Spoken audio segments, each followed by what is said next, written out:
This is the Blairing Out with Eric Blair show, and today I'm pleased to have author, musician, and brother of Joey Ramone, Mickey Leigh. Today we're here to talk about your new book, I Slept with Joey Ramone, a punk rock family memoir. How did experiencing Joey's O.C.D. change you as a person? Well, it made me, it certainly made me a more patient person and a more sensitive person to other people's shortcomings and issues, and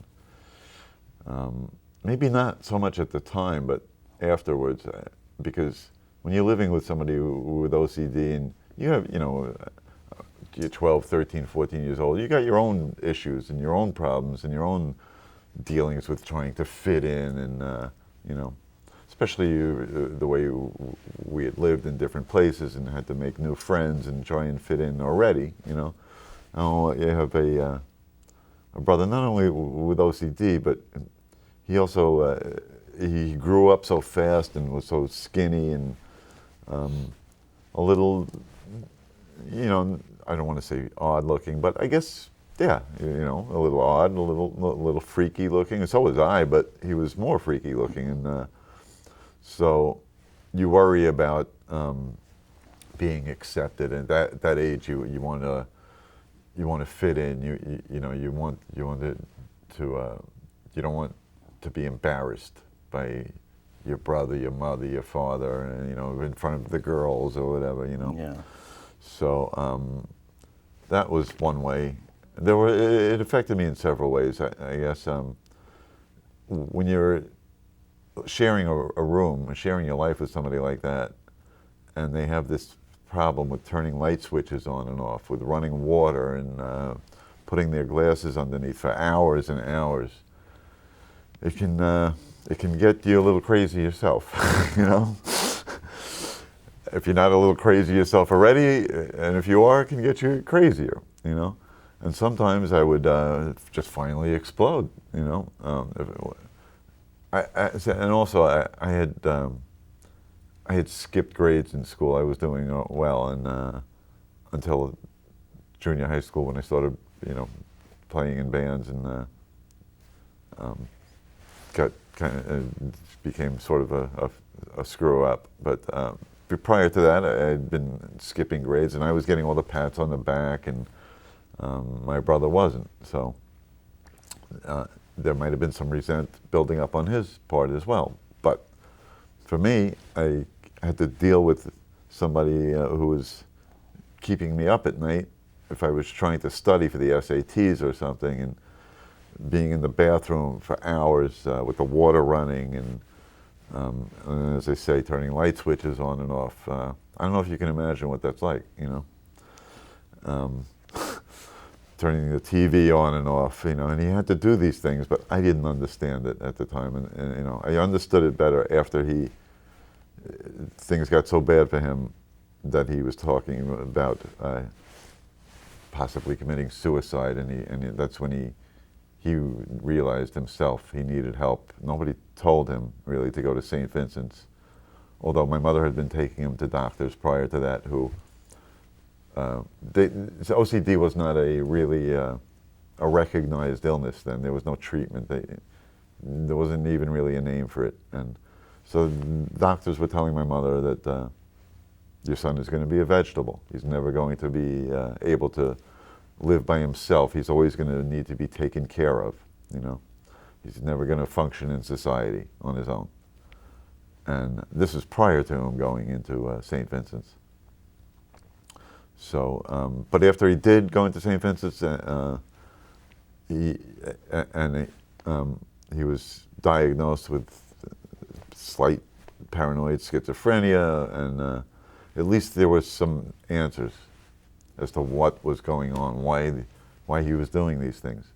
Some answers for this very strange behavior. I had no idea what he was doing. Getting up, sitting down, getting out of bed, and it was bizarre, And as we're growing up, walking to high school, and he's stepping on the curb, stepping back, and I'm walking with him, and then there's all our friends around and girls who you got crushes on, and and they see you with this person, and it was rough, you know. And I guess there were times where I maybe got on his case a little bit, you know, for that. And well, not for that, but because of that, I guess. And then as I became a little more mature, I mean, I was 14, 15 years old. You know, I'm not thinking like an adult then, you know.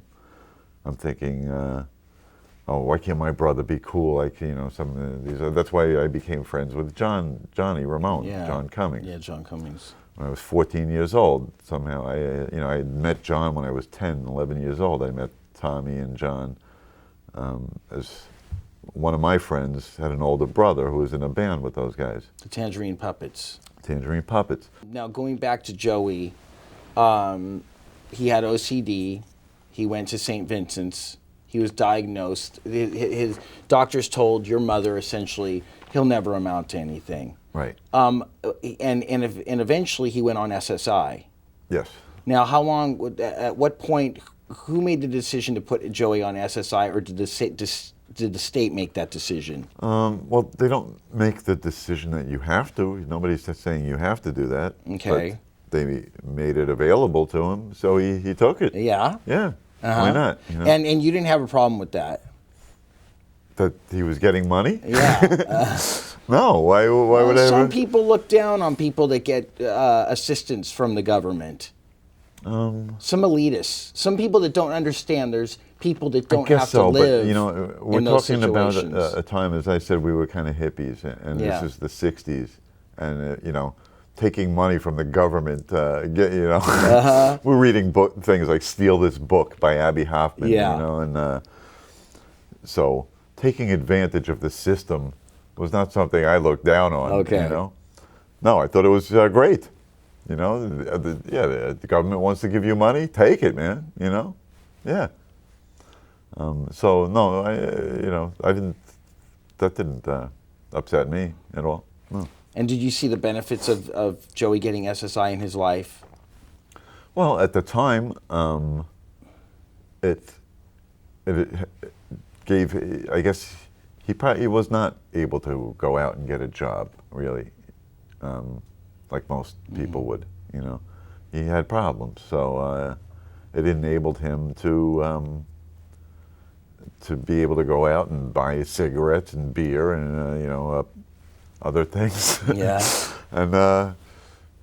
and he shared it with me, so it was great. It was all good. Yeah, it was all good. I believe there's something deeper to this book than just a story about a rock star. I think there's a story of hope for people that are dealing with disabilities. Right. That everybody said Joey would never amount to anything, right. And yet he had the gift, he had the talent, and there's gifts and talents in other people with disabilities, right. And that they can rise above their disabilities. And I believe this is a great inspirational book. Thank you, and you're 100% right. And that's one of the reasons when you asked me the question initially, I had a feeling we'd get here, but. That was one of the main reasons I wanted to write this book as well. You know, not only to pay tribute to my brother, who was one of those people you're talking about who dug down deep and overcame it. You know, and that's why I'm so proud of him. You know, he had that talent there; it was in there, but it's hard when everybody around you is telling you that, you know, give it up. You know, don't even think about those kind of things. You are not going to, you know, you are going to just be thankful that somebody's going to take care of you, you know. And he didn't buy it, and my mother and I didn't let him buy it, you know. We always encouraged him, thankfully. So I guess that was helpful to him. But that was one of the reasons why I wanted to tell this story. And I took some flack. I took a lot of flack for even from his manager, Danny Fields. Well, something happened before the book came out. When I asked my mom to go to St. Vincent's to get his medical records, deciding whether I should print them in this book, it was a dilemma for me. I mean, because that's a very personal thing. You know, I'm divulging his medical records, reports from his doctor saying, stating his diagnosis: paranoia, schizophrenia, O.C.D. You know, a variety of maladies, and I didn't know if it was the right thing to do, but I realized that if I'm going to tell this story and